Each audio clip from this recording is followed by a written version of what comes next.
Imagine getting paid just for sharing your thoughts on products and services you use every day. With Survey Junkie, it's that simple. Click on the link in the video description to discover how you can start earning today by taking surveys. Amanda Kloots said she felt less alone after self-professed psychic medium Theresa Caputo claimed to have a conversation with her late husband Nick Cordero.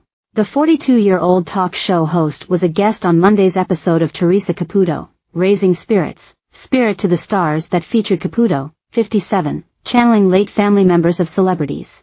I am Amanda Kloots, and I'm a co-host of the talk on CBS. But I was a dancer on Broadway. I've danced my entire life. And then I left Broadway, left performing, started my fitness business, and I've now become many more things, she said in a voiceover introduction. Theresa welcomed Amanda into her home and told her she's been up since 2 a.m.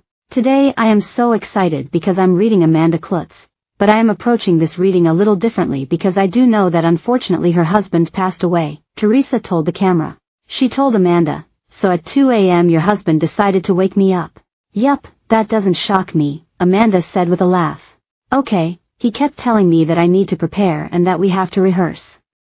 And I said, there is no rehearsing, like this doesn't. And then it hit me, he's an actor," Theresa said. "Yeah, he is an actor," Amanda said of Nick, who worked in film, TV, and theater before he died in July 2020 at Cedars-Sinai Medical Center in Los Angeles after being diagnosed with COVID-19. Theresa told Amanda that Nick said they had a very big day, and he couldn't let her down. He said, "She's my life, she's my world, she's my everything, and I need her to know that I'm okay," Theresa said as Amanda wiped her eye. In a confessional, Amanda opened up on their love journey. The love story of Nick and Amanda, it's quite a turbulent one. "I met him when I was going through my divorce.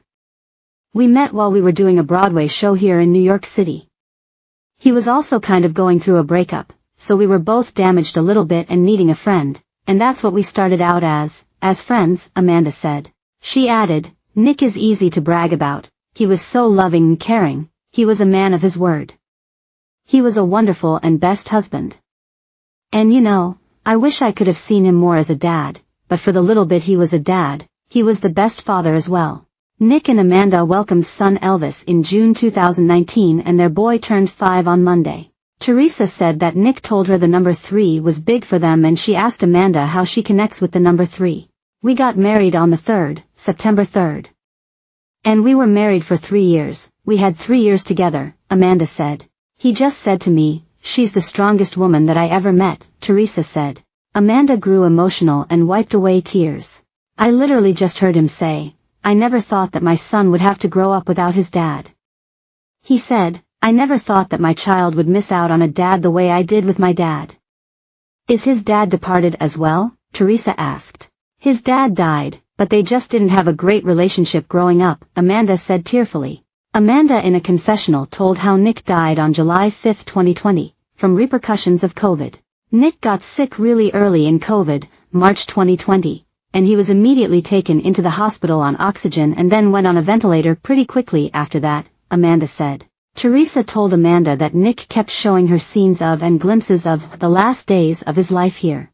"And one of the main things that he showed me was that he was bed restricted, but he said, 'I need her to know that I heard her voice,'" Theresa said as Amanda fought off tears. Theresa asked if she was in bed with him because Nick told her she was hogging the bed.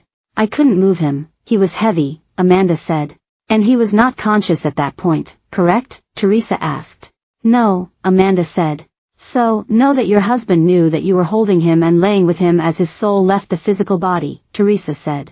Amanda recalled how his last few weeks had been rough and she was called on July 4th to go to the hospital. And at that point he had already lost so much weight, and he had lost his leg, and his body was already so transformed, but I asked the nurse if I could get into bed with him. And I just weaseled my way as much as I could, 'cause there was no room in this tiny hospital bed, and Nick was 6F.